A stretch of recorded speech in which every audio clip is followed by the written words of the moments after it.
पश्चिम बंगाल में चुनावी माहौल गर्म है और राजनीतिक बिगुल बज चुका है।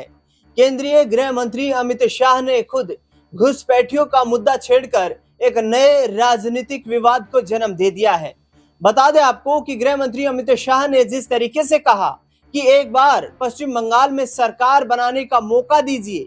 घुसपैठियों को हम चुन चुनकर पश्चिम बंगाल से निकाल देंगे। दरअसल ममता बनर्जी सरकार पर बरसते हुए अमित शाह ने सीधे तौर पर सरकार को आड़े हाथों लिया और ये कहा कि ममता बनर्जी की सरकार घुसपैठियों को बांग्लादेश से आ रहे अवैध प्रवासियों को बढ़ावा दे रही है और ऐसे में हम भारतीय जनता पार्टी की सरकार इस बार बंगाल में बनाने जा रहे हैं और पश्चिम बंगाल की जनता पर पूरा यकीन है कि इस बार वो बीजेपी के साथ परिवर्तन की लहर में शामिल होगी। ऐसे में ममता बनर्जी ने भी यहां पर अमित शाह के बयान पर पलटवार करते हुए केंद्र सरकार को कटघरे में खड़ा किया है। बता दें आपको कि बांग्लादेशी घुसपैठियों के मुद्दे को लेकर केंद्रीय गृह मंत्री अमित शाह जिस तरीके से ममता बनर्जी को निशाना बनाते हुए नजर आए, पलटवार करते हुए ममता बनर्जी ने कहा है कि यदि पश्चिम बंगाल के रास्ते ही घुसपैठ हो रहा है तो फिर पहलगाम का आतंकी हमला कैसे हुआ, उसकी जिम्मेदारी किसकी है। दूसरी ओर राजधानी दिल्ली में ब्लास्ट कैसे हुआ और गृह मंत्री अमित शाह क्या कर रहे थे, ये तमाम सवाल दागते हुए वापस गेंद अब टीएमसी ने यानी कि ममता बनर्जी ने बीजेपी के पाले में फेंक दी है। देखना दिलचस्प होगा कि इस मुद्दे को लेकर अब बीजेपी की तरफ से ममता बनर्जी पर कैसे पलटवार होता है। इस चर्चा में इस मुद्दे पर बातचीत करने के लिए मेरे साथ मेरे वरिष्ठ सहयोगी अमन जी जुड़े हैं। सर, ममता बनर्जी का ये पलटवार अमित शाह पर कि पहलगाम आतंकी हमले की जिम्मेदारी किसकी है, राजधानी दिल्ली में जो आतंकी हमला हुआ,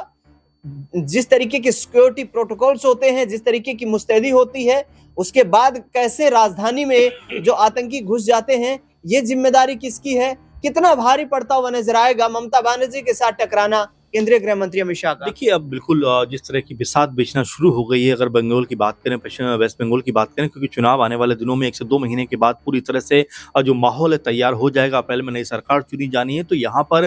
जो गृह मंत्री अमित शाह बंगाल पहुंचते हैं और वहां जाकर घुसपैठ के मुद्दे पर जो बात करते हैं और ये कहते हुए नजर आते हैं कि भाई मेरे तमाम जो लेटर मैंने लिखे ममता सरकार को, उनका जवाब नहीं दिया गया, इसीलिए जो कार्य होना था बॉर्डर पे वो नहीं हो पाया और ये सारी जो ठीक रहा है वो ममता सरकार के ऊपर फोड़ते हुए दिखाई देते हैं। लेकिन अब यहाँ ममता बनर्जी जो मुख्यमंत्री, उन्होंने पलटवार करते हुए कहा है कि चलिए, बंगाल को आप ऐसा बोल रहे हैं कि वहां से घुसपैठ हो रही है, लेकिन अब जब पहलगाम में हमला हो जाता है, दिल्ली में हमला हो जाता है, उसके ऊपर आपका क्या कहना है, क्या ये बताना है देश को कि भाई ये आतंकवादी कहाँ से है, कैसा है, किस तरह से ये हमला हो जाता है। तो कहीं ना कहीं अब ममता भी पूरी तरह से पलटवार के मूड में दिखाई पड़ रही है, क्योंकि चुनाव का समय बहुत नजदीक है और बीजेपी को एक एहसास जरूर इस बात का कि भाई अगर 2022 में हमारे पास 77 सीटें आई हैं और एक तरीके से वोट प्रतिशत भी 38% के आसपास रहा, तो ये एक मौका जरूर है कि अगर थोड़ा सा प्रयास किया गया तो कहीं ना कहीं हमारी सरकार, हम सत्ता में यहाँ पर आ सकते हैं। लेकिन ममता बनर्जी जो लगातार 2 से 3 बार मुख्यमंत्री